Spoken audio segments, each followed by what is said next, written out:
semua yang terjadi di semesta ini adalah atas kehendak Allah, termasuk mencurinya seorang pencuri dan berzinanya seorang yang berzina.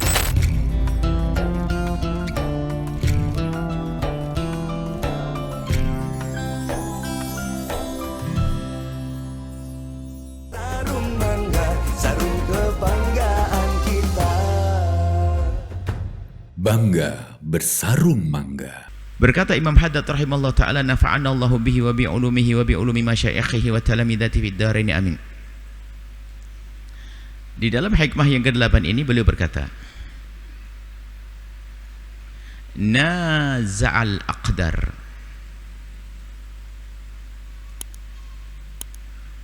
menentang ketentuan Allah,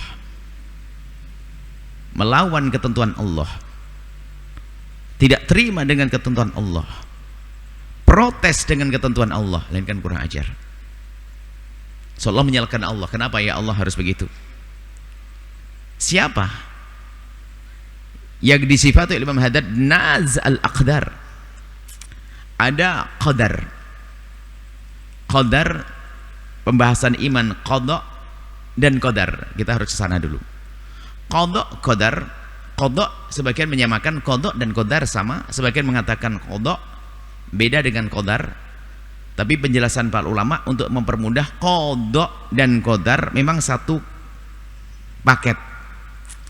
Qada adalah pengetahuan Allah terhadap segala sesuatu yang akan terjadi. Anda punya anak 10 hebat-hebat semuanya, ahli surga semua, itu Allah sudah tahu biarpun belum lahir. Itu qada. Jadi qada pengetahuan Allah terhadap segala sesuatu yang akan terjadi dan belum terjadi. Maka sebagian pengetahuan Allah terhadap sesuatu yang tengah terjadi bisa saja dan yang akan terjadi. Kalau qadar adalah apa yang Allah berlakukan sesuai dengan apa yang Allah ketahui. Apa yang Allah berlakukan sesuai dengan Allah yang Allah ketahui. Misalnya Anda yang jomblo, biar gembira, ini kabar gembira bagi yang jomblo. Qada Allah, Allah maha tahu bahwasanya Anda seorang laki-laki yang hari ini jomblo. Istilah jomblo ini orang Malaysia dengar nggak paham jomblo, bujang. Harus diterjemahkan dengan bahasa yang lebih Melayu. Seorang bujang, Allah maha tahu bahasanya bujang soleh ini akan dapatkan istri yang sangat solehah, cantik, dan nanti punya anak baik-baik, pinter-pinter. Sebelum terjadi, ini namanya qada, pengetahuan Allah terhadap apa yang akan terjadi pada si bujang ini, qada. Tapi di saat si bujang nikah lalu terjadi pernikahan, itu apanya? Qadar. Apa yang Allah berlakukan kepada si bujang sesuai dengan pengetahuan Allah. Sehingga proses kejadian namanya takdir Allah, sesuai dengan qada Allah. Ini. Jadi bukan musuh urusnya saya berbuat atau tidak berbuat. Perbuatan kita adalah qadar Allah. Yang terjadi pada kita qadar Allah. Makanya kita harus beriman qadar Allah. Qada Allah. Jadi qadar Allah, apa yang Allah berlakukan kepada seorang hamba saat ini sesuai dengan pengetahuan Allah sebelum terjadi. Makanya iman dengan qada qadarnya iman itu. Jadi kalau kita melihat, oh ada kejadian begini, apa yang harus ada di hati kita? Yang terjadi hari ini sesuai dengan apa yang Allah ketahui sebelum terjadi. Dan yang terjadi, yang Allah ketahui sebelum terjadi, sekarang terjadi sesuai dengan pengetahuan Allah sebelum terjadi. Lah iman seperti itu, maksudnya apa? Tidak ada yang terjadi di semesta ini kecuali atas kehendak Allah dan sepengetahuan Allah dan di bawah kekuasaan Allah. Itu maknanya iman kepada qada dan qadar.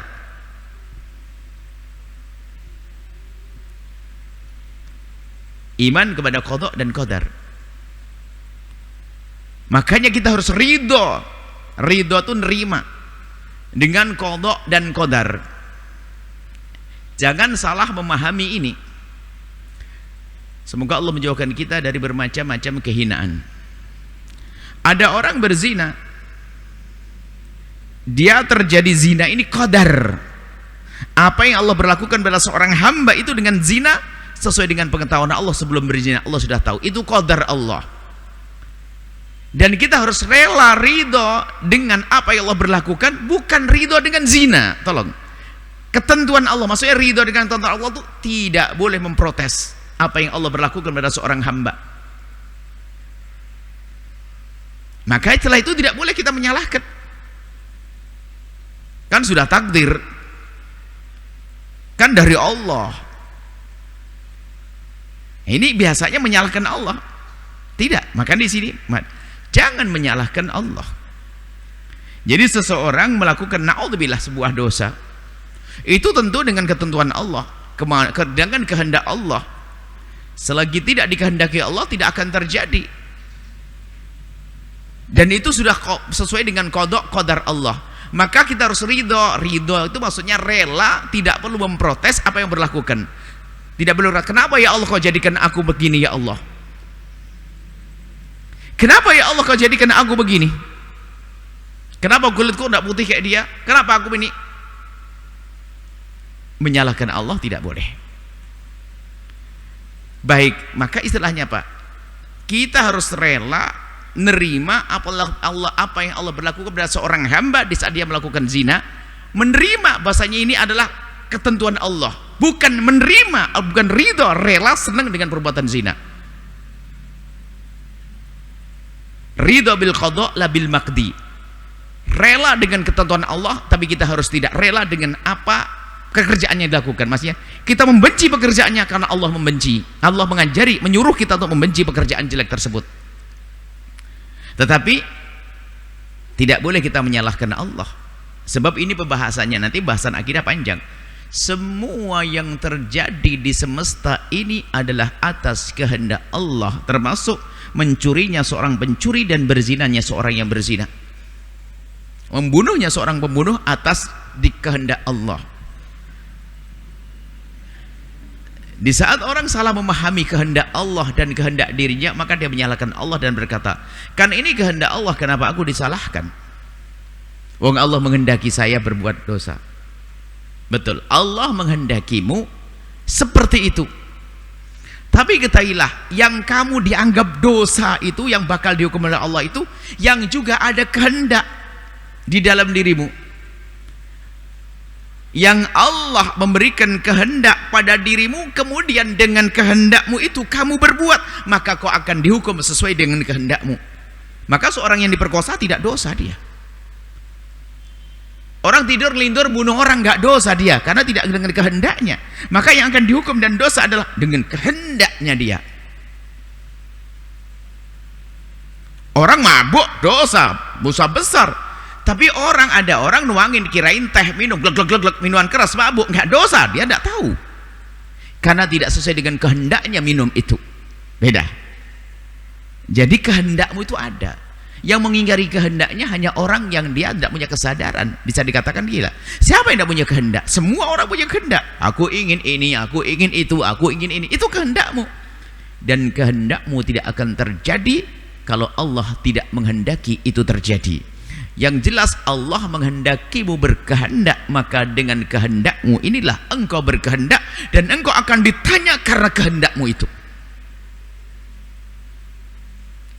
Allah memberikanmu kehendak, kemauan. Kemudian dengan kemauanmu itu engkau berbuat, maka engkau akan ditanya perbuatanmu itu karena kemauanmu. Yang berbuat tidak atas dasar kemauan nggak dosa. Naik mobil di jalan tol, ada orang nyebrang, jalan tol nggak boleh orang nyebrang, ketabrak, nggak dosa. Kenapa? Ini bukan tempatnya, dan saya tidak menghendaki bunuh dia, kan jelas. Kalau ada mengatakan saya tidak berkehendak, kalau memang betul engkau tidak berkehendak, nggak dosa. Kamu gila, kamu tidur, kan jelas sekali pemahaman ini. Kalau masih bingung, oh ini kan kehendak. Iya, Allah menghendakimu berkehendak. Kalau Allah tidak menghendakimu berkehendak, sate itu kau hobi makan sate, tiba-tiba nggak mau. Kenapa nggak mau? Karena Allah tidak menghendakimu berkehendak. Sering orang terjadi. Wong dia biasa hobi makan sate, kenapa nggak mau? Makan nggak mau, mual, nek. Allah tidak menghendakimu berkehendak, maka nggak berkehendak. Nah, seperti itu. Jadi sederhana. Maka naz'al aqdar termasuk ini menyalahkan Allah.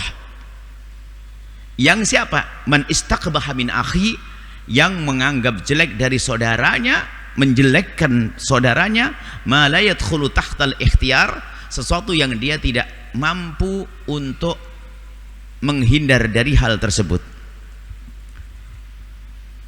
Kalau kita menegur akhlak, iya, karena ada kemauan dari dia, akhlakmu jelek, coba yang baik. Karena apa? Akhlak bisa dirubah dia dengan kemauan dia untuk menjadi lebih baik. Tapi kalau dia mengatakan, ngapain hidupmu begitu, kurang ajar nih orang. Kenapa? Nah ini kan dia lahir begitu sudah. Makanya yang menjelekkan saudaranya dalam hal yang dia sendiri tidak dia kemampuan untuk merubahnya, maka ini adalah termasuk kurang ajar kepada Allah. Kurang ajar kepada Allah, tidak terima. Makanya mencaci fisik adalah dosa, karena seolah menyalahkan Allah. Ini dasar kau mencaci fisik. Ya, kalau kita mengingatkan orang bukan dari fisiknya, akhlakmu kurang baik, jadilah yang baik, sah. Karena apa? Akhlak bisa dia membuat perubahan. Coba kamu belajar biar pintar, sah, agar menjadi berilmu. Coba kamu gini ini. Tapi kalau sudah urusan sesuatu yang dia sendiri tidak mampu untuk merubahnya, karena memang sudah begitu Allah hadirkan, maka yang merendahkan, yang mencaci adalah termasuk menantang Allah. Kenapa kamu kecil? Maka menghina fisik manusia. Dia tidak bisa menghindar daripada keadaan semacam itu. Maka ini termasuk naz'al aqdar, seperti orang yang tidak menerima terhadap apa yang Allah berlakukan kepada hamba tersebut, dan ini bentuk kekurangan ajaran. Kemudian lanjutannya, ini adalah termasuk hikmah ini. Jadi ada sesuatu yang bisa kita ikhtiari, kita usahakan, maka itu boleh seorang hamba ditegur, seorang manusia ditegur, sesuatu yang dia bisa mengikhtiari secara zahir, berakhlak yang baik kepada ibu, kepada anak, kepada saudara dan sebagainya. Ini jangan berucap, memang saya dari sononya begini, ini kurang ajar, wong. Akhlak kau ya berubah dong. Tapi kalau urusan rambutku begini, keriting atau lurus, ya sudah, memang dari Allah seperti ini, ya sah. Tapi kalau akhlak enggak, karena akhlak kita bisa merubahnya. Maka kita mencaci atau mempertanyakanlah paling tidak, bukan sampai istakbah. Istakbah itu pun mencaci loh ya, menganggap tidak bagus, tidak mencaci, tidak mencaci, menganggap kenapa kok begitu, mempertanyakan. Yang Allah berlakukan kepada hambanya sudah, tidak perlu kita bertanya-tanya. Kita tidak mengerti di balik hikmah di balik itu semuanya. Kalau orang dibuka pintu protes, wah bingung nih, desain manusia itu kayak apa? Orang yang lagi naik motor pengen hidungnya di belakang, daripada di depan harus pakai masker kena angin, mending hidungku di belakang saja, begitu, nggak? Di hidung nggak enak, wah kurang ajib di samping. Akhirnya model manusia nggak semuanya sendiri, sesuai dengan sudah desain begitu. Sampai ada gambaran sederhana untuk merenung. Suatu ketika ada satu orang hanya berterlintas di hatinya protes, Allah ini kok, mana kata Allah maha bijak, membuat sesuatu pasti serasi dan imbang. Ngelihat buah semangka gede begini, pohonnya kecil, ini gimana, desain apa ini? Semangka segede ini, pohonnya kecil. Ini kurang lebihnya hanya untuk merenung saja kejadian sesungguhnya, bisa ada, bisa tidak ada. Seorang maksudnya protes, maksudnya dia seorang desain mungkin apa kayak mungkin dia seorang lulusan macam-macam lah, desain grafis atau mungkin arsitek, kemaluan, pokoknya nggak ada kesesuaian ini, nggak ada keseimbangan. Buahnya gede, pohonnya kecil.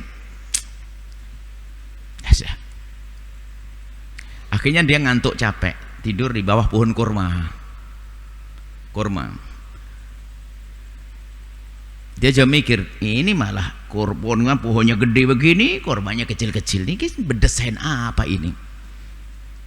Baru tidur begini ada angin berhembus, ada kurma jatuh pas dibukanya. Alhamdulillah, coba kurma segede semangka kayak apa ini ceritanya? Kurang lebihnya begitu. Jangan banyak protes. Kalau sudah Allah berlakukan mulai kulit hitam, kulit ini semuanya itu adalah, makanya biasa memprotes Allah ini kekurangan ajaran. Sudah yang Allah berlakukan adalah paling istimewa. Paling istimewa. Ada irama di dalam diri kita sehingga sesaat kita bisa bersyukur, sesaat menjadi, kalau kita merenung dalam diri kita pun bisa menjadi sebab kita bersyukur sesaat, kemudian tawadhu sesaat. Allah memberi kepada kita sesuatu yang kalau kita merenung nggak bisa sombong dia. Apa itu? Kotoran yang ada di perut kita yang setiap hari kita buang. Mau sombong bagaimana kalau orang mikir itu? Secantik apapun dia, seganteng apapun dia, setiap pagi dia buang kotoran dia.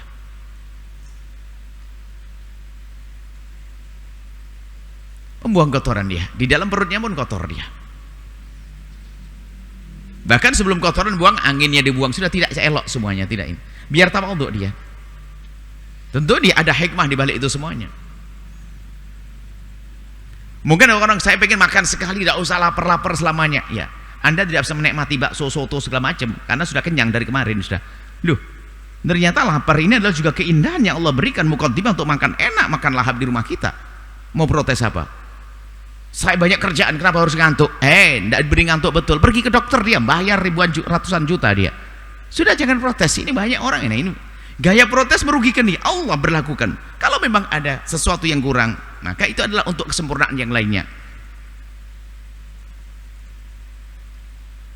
Begitulah Allah yang Maha Kasih. Sehingga ada ibu-ibu melahirkan nggak gampang. Kenapa? Ternyata Allah ingin memberi rezeki seorang dokter agar dia sesar. Subhanallah, macam-macam. Intinya sudahlah, apa yang Allah berlakukan tidak perlu kita protes. Akan tapi yuk kita memilih jalan hidup yang terbaik. Jalan hidup yang terbaik. Kemudian selanjutnya ini ada sambungannya, hikmah yang ke-9, ar-ridha bil qada. Kalau orang ridho, mudah nerima terhadap apa yang Allah berlakukan qada tadi. Apa yang Allah berlakukan pada hambanya, yantafi ma'ahul i'tirad, sehingga pasti dia akan menjadi orang yang banyak protes kepada Allah. Dia tidak akan protes dengan kemiskinan yang Allah timbahkan kepada dia. Dia miskin, tidak pernah marah kepada Allah karena dia ngerti hidup dia tidak hanya sebatas di dunia. Bukankah ada kabar gembira yang miskin di dunia lalu sabar dia menjadi orang kaya di akhirat? Sementara di dunia hanya 70 tahun, di akhirat tidak ada batasnya. Langsung dia faham, oh enteng bagi saya. Seperti kerja 70 tahun tapi untuk hidup selama-lamanya. Seperti kerja sehari untuk senang seminggu.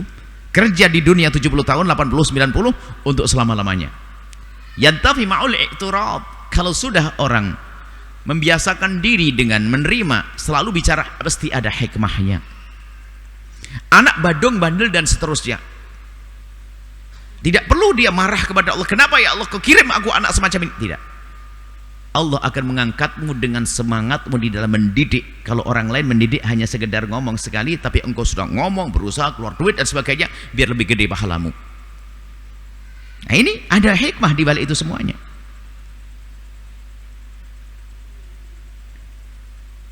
Seorang suami punya istri cerewet, nak kira-kira, waduh serem nih. Mana hikmah di balik ini semuanya? Untuk menghibur hati, itu apa yang Allah berlakukan padanya, untuk mengangkat derajatmu dengan kesabaranmu, meladeni dia, mendidik dia sebagai seorang suami. Wah, hebat. Tentunya pahalanya sangat beda dengan seorang suami yang punya istri cerewet, kurang ajar segala macam dengan kesabaran dibanding seorang suami yang punya istri baik-baik saja. Tentu beda dong pangkatnya. Tapi perempuan yang bodoh yang berkata, biar aku ngangkat derajat suamiku dengan cerewetku dan kurang ajarku, ini bodoh, bukan gitu. Anda jadi wanita yang hebat juga dong. Masa yang hebat suamimu tapi istri nggak benar? Jangan salah paham ini. Nah itu sama, seorang suami istri tiba-tiba mempunyai suami yang ini, kalau dia langsung kembali kepada Allah begitu gampang, lega. Kenapa suamiku kok masya Allah keras nih? Ini mungkin ini adalah latihan untuk aku sabar sehingga aku ini. Cuman suaminya jelek dia, istri yang cerewet tadi jelek dia. Duh, hidup kan memilih, kamu jadi yang mana kira-kira?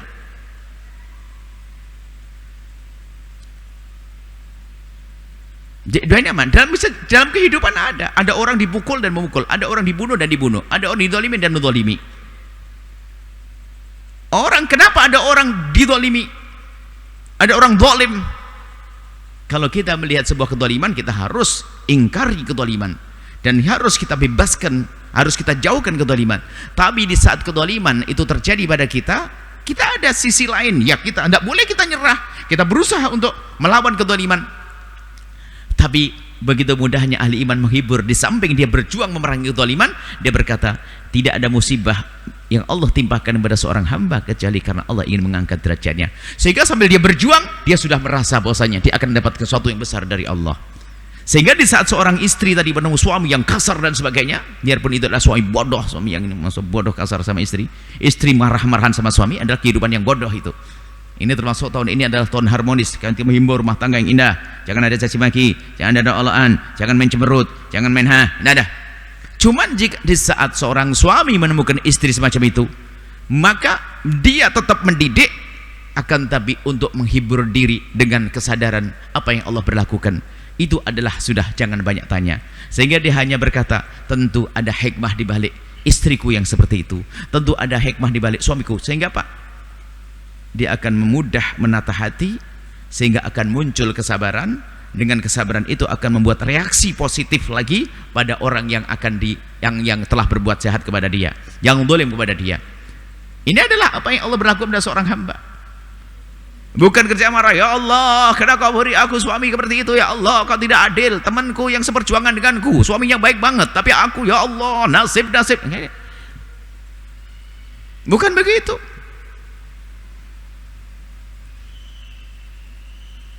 Diberi oleh Allah seorang anak yang sering disebut dengan istilah punya kebutuhan khusus. Hakikat, dan kita bukan hanya sekedar basa-basi atau menghibur, tidak. Satu anak seperti 1000 anak, satu anak seperti 10 anak. Yang jelas dia tidak pernah punya dosa sepanjang hidupnya.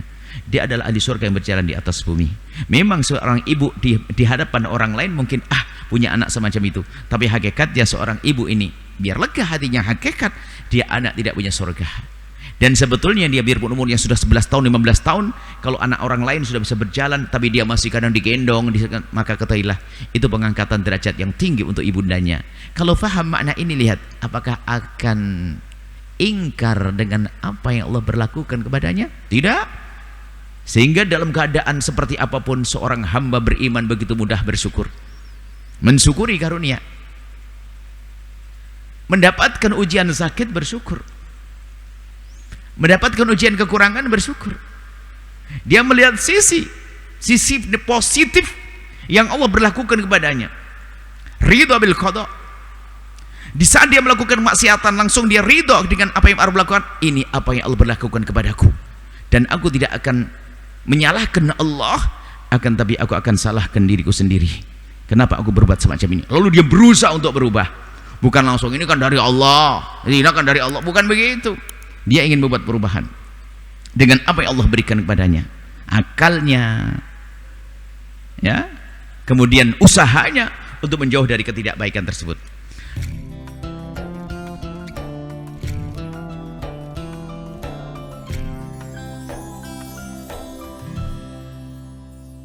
Sahabat Al-Bahjah TV, setelah menyaksikan video ini, jangan lupa bersolawat kepada baginda Nabi Muhammad. Shollu ala Nabi Muhammad. Allahumma sholli alaihi wa ala alihi wa sahbihi.